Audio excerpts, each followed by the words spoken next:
commencerai par affirmer que le processus électoral au Sénégal, comme dans toutes les démocraties, est toujours susceptible d'être amélioré.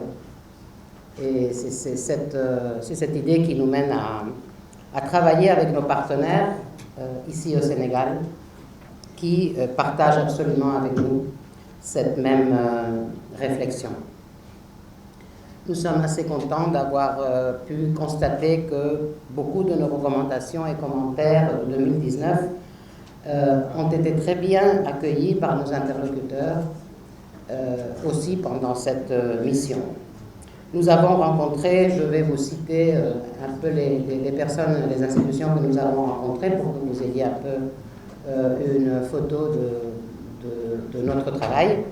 Nous avons rencontré le ministère des Affaires étrangères et des Sénégalais de l'extérieur, le ministère de la Justice, le Conseil constitutionnel, l'Assemblée nationale, la Direction générale des élections, la Sénat, le CNRA, les organisations de la société civile, les partis et coalitions de partis politiques, donc le parti au pouvoir, l'opposition et le groupe des non-alignés, les chefs de missions diplomatiques accrédités au Sénégal et les partenaires internationaux.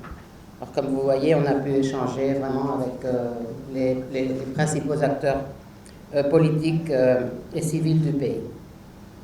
Je dois dire que je suis énormément reconnaissante aussi de l'excellente disponibilité de tous nos interlocuteurs pour nous écouter, pour nous faire part aussi de leurs idées, de leurs soucis. Et nous avons atteint un niveau de discussion, je crois, très très intéressant, de très haut niveau. Il faut aussi signaler que le dialogue politique qui a eu lieu dans le pays a pratiquement abordé toutes les questions ayant au préalable fait l'objet de nos recommandations de 2019. C'est un fichier électoral crédible. Il a déjà subi plusieurs audits, les conclusions sont toujours les mêmes. Il n'y a pas trop de réclamations sur le fichier, donc je crois que c'est un fichier crédible, même si dans tous les pays, les fichiers sont toujours objet de critiques et de révision. Mais en principe, de notre part, nous pensons qu'il est tout à fait crédible. Le fichier électoral, c'est quelque chose de vivant qu'il faut tout le temps améliorer. Mais je ne dirais pas du tout que c'est un fichier non crédible. Et par rapport au système de parrainage, ce n'est pas à moi du tout de qualifier une pratique, disons, qui est dans votre loi et qui est absolument démocratique dans le sens où elle a été acceptée et votée démocratiquement. Même si je suis consciente qu'il y a beaucoup de critiques, surtout de la façon dont ce parrainage est vérifié. Et on a beaucoup travaillé sur ça, non seulement en 2019, on avait en 2019 discuté assez vivement avec les autorités la nécessité d'éliminer le parrainage pour les élections locales. Quand on l'avait dit en 2019, ils n'étaient pas tout à fait d'accord, mais finalement ça s'est produit et je crois qu'ils ont compris qu'on avait vraiment beaucoup de raisons pour appeler à cette élimination. Après, je suis consciente que c'est un grand souci, surtout pour l'opposition et pour le pôle des non-alignés. Mais je sais aussi que dans la direction générale, dans la DGE, on travaille beaucoup sur le dossier. Ils ont produit quelques avancées. Et toutes les questions qui ont à voir avec l'amélioration du parrainage, et Manu leur a expliqué qu'il existe un système à travers les téléphones mobiles, etc. C'est une possibilité, il y en a beaucoup d'autres. Mais ce qu'on peut dire, c'est qu'on a été écoutés. Là, c'est bien sûr aux autorités, aux partis politiques, etc., de voir quelle est la meilleure façon d'améliorer, de donner plus de sûreté sur cette méthode.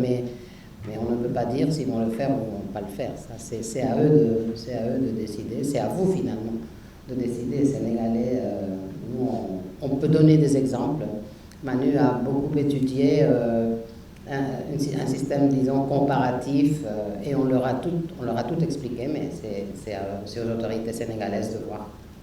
Nous ne sommes pas ici pour, disons, produire un rapport sur les élections législatives ou sur la préparation des élections législatives. Donc c'est clair que nous parlons des élections 2019, des recommandations que nous avions faites et quel est l'état des lieux après 2019. Mais rien à voir avec les législatives.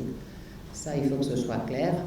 Nous sommes conscients en plus que c'est un moment très sensible pour le pays, puisque vous êtes en période préélectorale, on ne veut pas du tout se mêler des discussions politiques qui ont lieu dans le pays.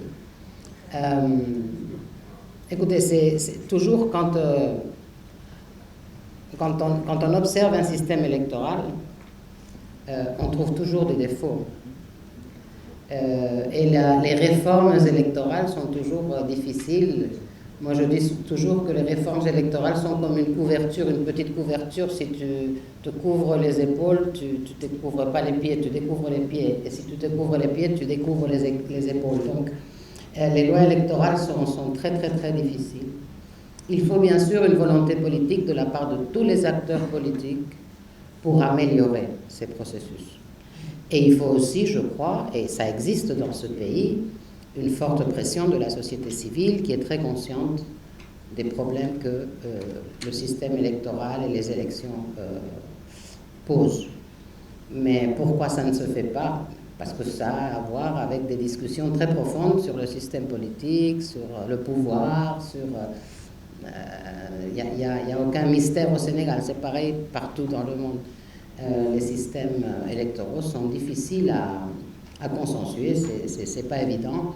Et donc, ce que je trouve, c'est que le Sénégal a vraiment un souci pour ça. Et ça, c'est très bon, parce que dès qu'il y a un souci, normalement, il doit y avoir une amélioration. Mais ce qui me rassure, c'est que c'est un problème qui est vivant et qui est abordé par la classe politique, par la société civile et, comme je peux maintenant constater, par les médias, par les journalistes.